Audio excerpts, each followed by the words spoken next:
Hello. Thank you for watching this video. My name is AyoT and this is EaglesTracker of Nigerian football. This is the Nigeria versus Zimbabwe preview for our upcoming FIFA World Cup qualifying match in Uyo.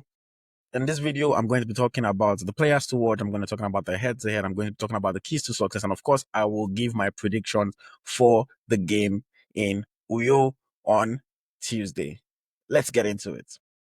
Okay, so I'll start by talking about the recent form of both teams. Of course, I'll start with the home side, our team, Nigeria. In our last 5 matches, we have 3 wins, 1 draw, 1 defeat. And of course, our most recent win was on Friday versus Rwanda. That 2-0 victory in our crucial World Cup qualifying match with Victor Osimhen getting both goals in the first half and a comfortable, just calm second half.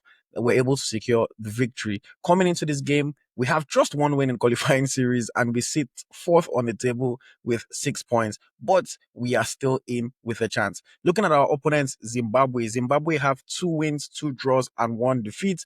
In their most recent game, they drew 2-2 versus Benin Republic. It was a good comeback, a good fight back for them, but they currently sit bottom of our group with just 3 points, having only secured 3 draws in the World Cup qualifiers so far. They are yet to win a game. I mean, we were yet to win a game before our last game, so and we're Nigeria, so we cannot insult or laugh at Zimbabwe too much. When you look at both sides, when you look at the FIFA rankings, Nigeria, we are ranked 44th in the world, while Zimbabwe are ranked 121st in the world. So on paper, this is not even a matchup that we should be concerned about. This is not something that should be an issue. On paper, the Super Eagles should be going and blowing Zimbabwe out the park. The gap between both sides is huge. But we also have to remember that in the reverse fixture, when we played against them in Zimbabwe, we drew 1-1 with Ehenacho having to score an equalizer. They actually scored us first and we had to equalize in the 67th minute. Although it was a very different squad that time, Osimhen wasn't available. I believe it was Murphy up front. A bunch of other players were different in midfield. Frank Onyeka was there. So this is going to be a relatively different side. I mean, of course, it was a different coach at the time. Things can be different or should be different in tomorrow's game. Looking at the head-to-head between both sides, Nigeria has 4 wins, 3 draws, and has suffered only 1 defeat versus Zimbabwe. The most recent game, like I referenced, being a draw in 2023 in FIFA World Cup qualifying series, and our last win actually came in 2006. To anybody that's able to remember that victory, it was 2-0 in the Africa Cup of Nations with Christian Obodo and John Obi Mikel on the score sheets. Let's take a look at the squads of both sides and let's talk about who can be some of the players to watch for both Zimbabwe and for Nigeria. On this one, I'll start with Zimbabwe. I believe that their biggest threat is going to be Knowledge Musona. This is a forward that plays for Al Uqdoud in the Saudi Pro League, and he scored one of the goals in their 2-2 draw versus Benin. They also have a player called Walter Musona. And you're not hearing things wrong. Yes, they are brothers. And I believe that they are both key to Zimbabwe's style of play. Knowledge Musona likes to play from the right hand side. He likes to get into the box late. He likes to whip crosses into the box. He likes to try to get on the end of crosses from the other side. And if Zimbabwe are supposed to have a good chance in this game, I think that he will be key to their success. Walter Musona, his elder brother, probably is going to start from the bench because he's now on the older side. If I'm not mistaken, he's even currently without a club. But of course, for a country like Zimbabwe, his experience, his leadership is still very key. And if he comes off the bench, he can like to cause problems. He also scored important goals for them in his time with the national team. So I think that he's someone that we need to watch, especially coming off the bench. Now, how do Zimbabwe like to play and what should we be aware of? If you judge from their FIFA qualifying matches so far, as well as the AFCON qualifiers that they played in 2024, Zimbabwe are a team that like to put crosses into the box. They like to use crosses to create their chances, try to get their forwards at the end of the ball. Any loose touch, any second ball, any aerial duel, they try to battle for and they will try to win. And I think that this is something that they will also attempt to do when they play against us.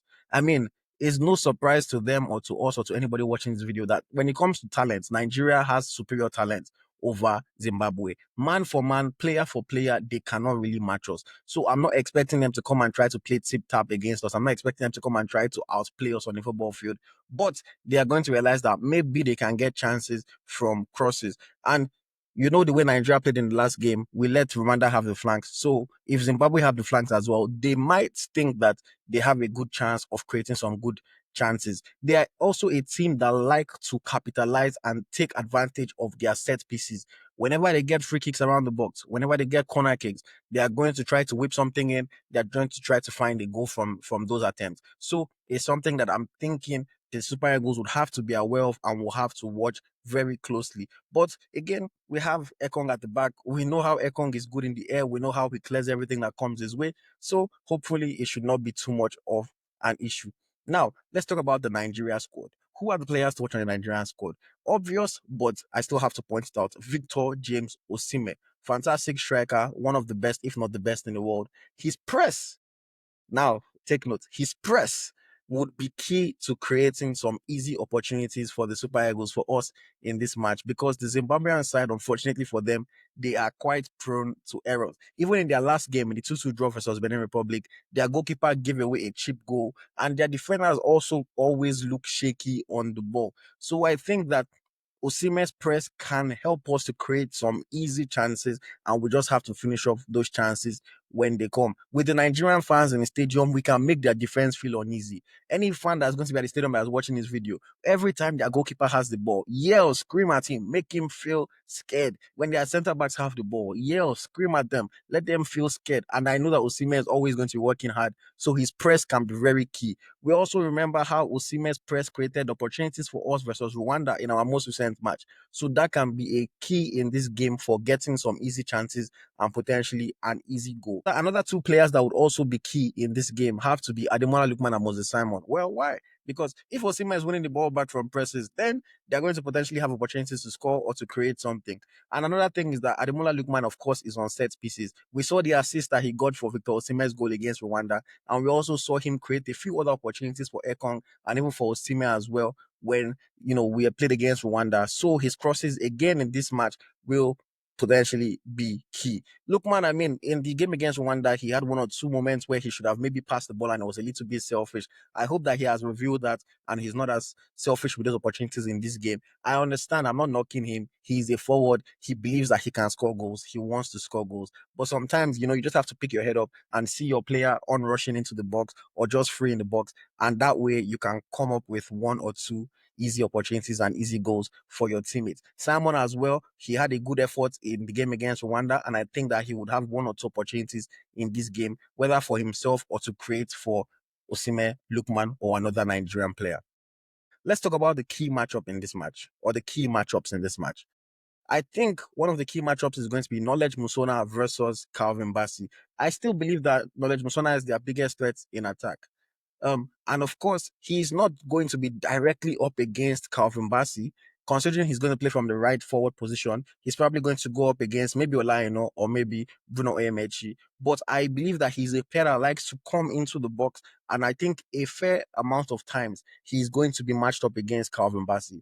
And I expect Calvin Bassey to be able to handle him, to be honest. Bassey did so well versus Rwanda, and I think that he's going to carry on with the same way in this game. And even if I'm wrong about that matchup and he's going up against Aino almost all the time, we also know Olaino does. The best midfielder in the English Premier League, rather the best fullback in the English Premier League. And of course, we know that Aino is going to be able to stop most players, and I expect Nigel Musona to not be different in this situation. So I think that's going to be a key matchup for us. And a key matchup for the Nigerians, I think, is going to be Victor Osimhen versus their entire backline. If Zimbabwe are going to try to stop us, their entire backline will have to take note of Victor Osimhen. The Rwandan defender slept for 1 second in the first half. Osimhen scored from a set piece. They slept for another second close to the end of the first half. Osimhen scored after just nicking the ball and then finishing well over their goalkeeper. So if they want to have any chance of winning this game, any chance of stopping the Super Eagles, then they have to watch Victor James Osimhen very, very closely. Now, what are the keys to success for the Super Eagles in this game? Number one, press. That's not something that I think I have to emphasize to the players a little bit too much because we know how Eric Shell likes to make them work during his time so far. Press, press, press. Force them to make errors. Win the ball high up the pitch. Create easy opportunities for ourselves. press. I think that we can at least score one or two goals if we press very, very, very well in this game. Their players are not the best on the ball, and we can make them make errors. The fans in the stadium, please be the 12th man for the team, cheer the team on to success, and help the team to put pressure on the Zimbabwean defenders. Another key to success, I think, move the ball, move their players. Zimbabwe are a team that if you move them around, don't play this slow attacking football. If you move the ball around quickly, move them around, get some players out of position, are going to be able to break them down. They are not a very solid defensive side.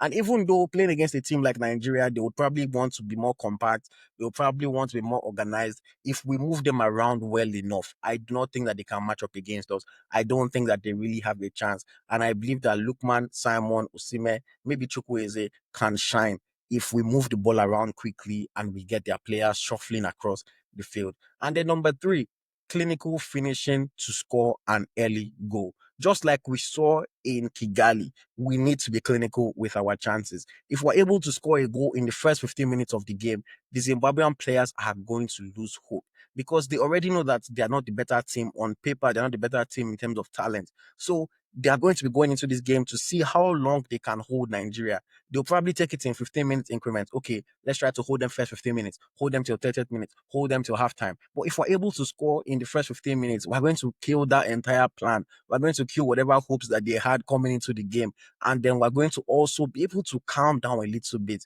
and then just take control of the match. So, number one key to success for me, press. Number two, move the ball, move their players. And number three, clinical finishing to score an early goal.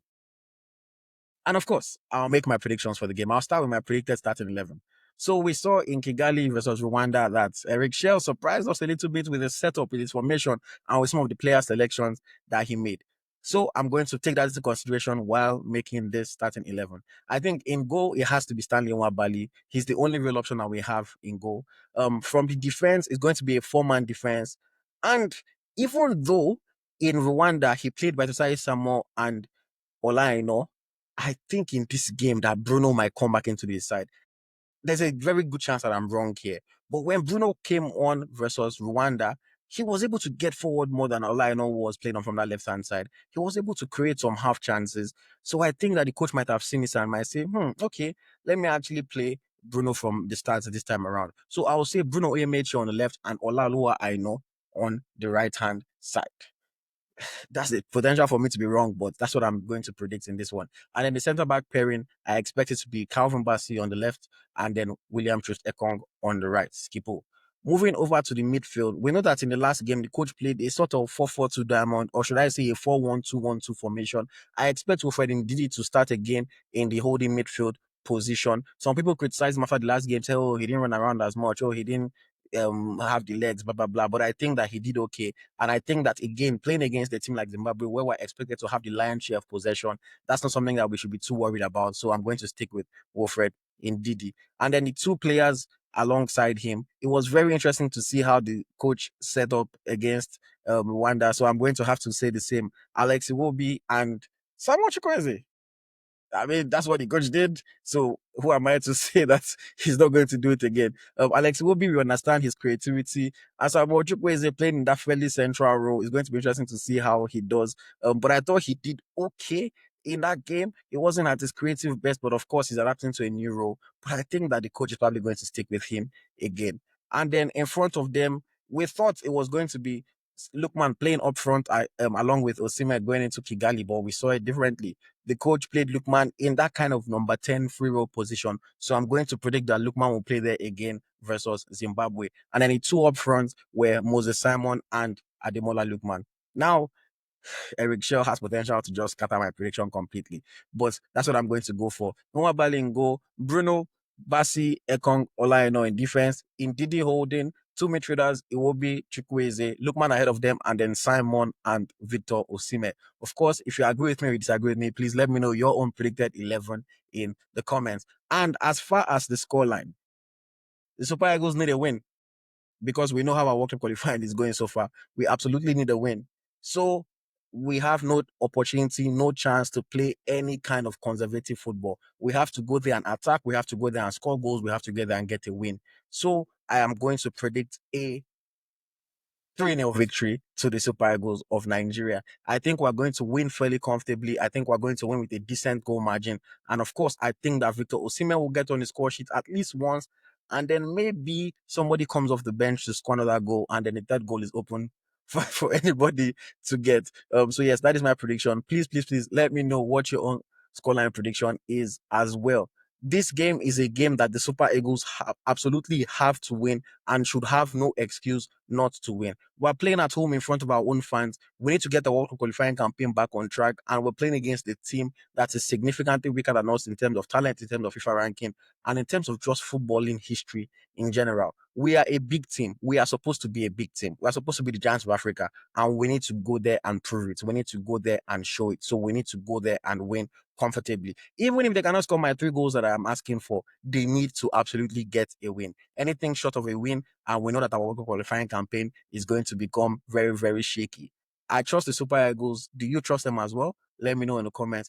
But yes, if you enjoyed this video, please do not forget to like, not forget to hit the share button and let somebody else enjoy the video as well. And if you're not already subscribed to the channel, please subscribe so that you can enjoy the best of Super Eagles coverage and of course everything Nigerian football here on EaglesTracker, the home of Nigerian football. My name is AyoT and I will see you on the next video.